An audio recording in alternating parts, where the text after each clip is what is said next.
In a stunning archaeological discovery, metal detectorists exploring a Baltic Sea beach in Poland uncovered 2,800-year-old dagger, an artifact from the early Iron Age. Remarkably well preserved and intricately decorated, the dagger has captivated researchers who are now analyzing its composition. The alloy it was made from has already been identified. But before we dive into the science, let's start with the discovery itself. After a powerful storm battered the Polish coastline, a section of a Baltic Sea cliff crumbled, scattering debris onto the beach below. Seizing the opportunity, metal detectorists Katarzyna Herdzik and Jacek Łukowski set out with their equipment to scan the newly exposed terrain. What they found was nothing short of extraordinary. Embedded in a chunk of fallen earth was a finely crafted dagger, measuring 24.2 centimeters in length.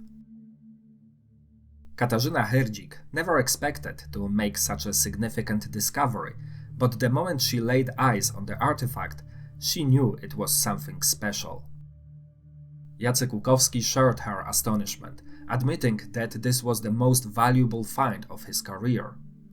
As soon as they uncovered the dagger, the pair contacted local museum authorities to ensure the artifact was properly secured and preserved. The dagger is a masterpiece of ancient craftsmanship, showcasing an impressive level of metallurgy. According to Grzegorz Kurka, director of the Museum of the History of Kamień Land, it is a truly unique find, unlike anything previously discovered in Poland. Despite its age, the dagger remains in excellent condition. Its ornate design includes crescent moons and cross-like star patterns, while a decorative ridge runs almost the entire length of the blade. The handle, marked with diagonal engravings, ends in a pointed pommel, further emphasizing its sophistication. Experts believe the intricate details suggest a connection to a solar cult, indicating the dagger may have held ritualistic significance. Another theory proposes that it once belonged to a wealthy warrior, a symbol of status and power. The dagger is now housed at the National Museum in Szczecin, where it is undergoing a series of scientific analyses. The first of these, an X-ray fluorescence examination, has already been conducted by a team of specialists. It is a non-invasive technique that determines the elemental composition of an artifact. It is especially valuable for metal objects, as it reveals the type of alloy used, along with trace elements that can offer clues about the raw material's origin and the metalworking techniques employed. Preliminary results show that the dagger is made of a brass alloy, consisting of nearly 80% copper and about 15% zinc. It would have originally looked golden. The remaining 5% includes lead, silver, and other trace elements, some naturally occurring contaminants, while others were intentionally added.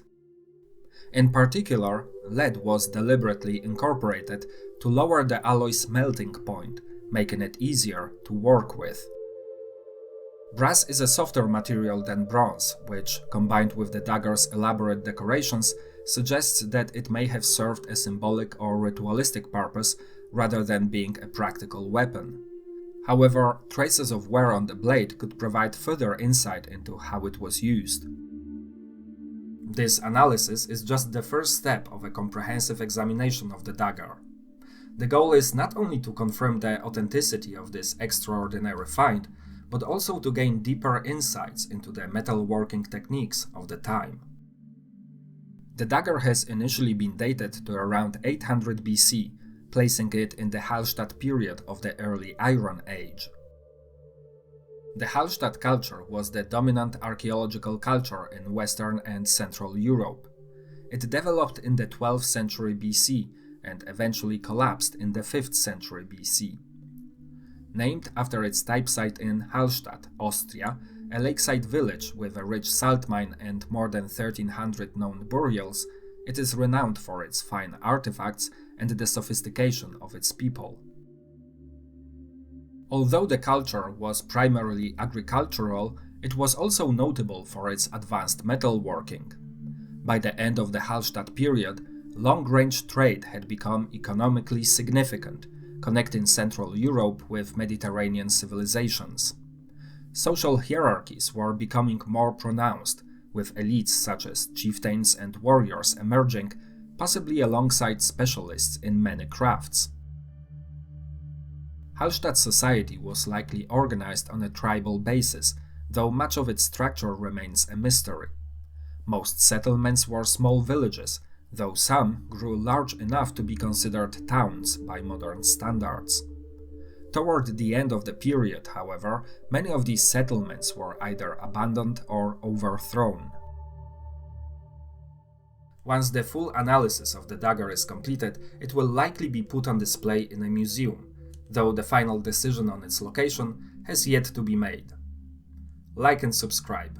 See you next time.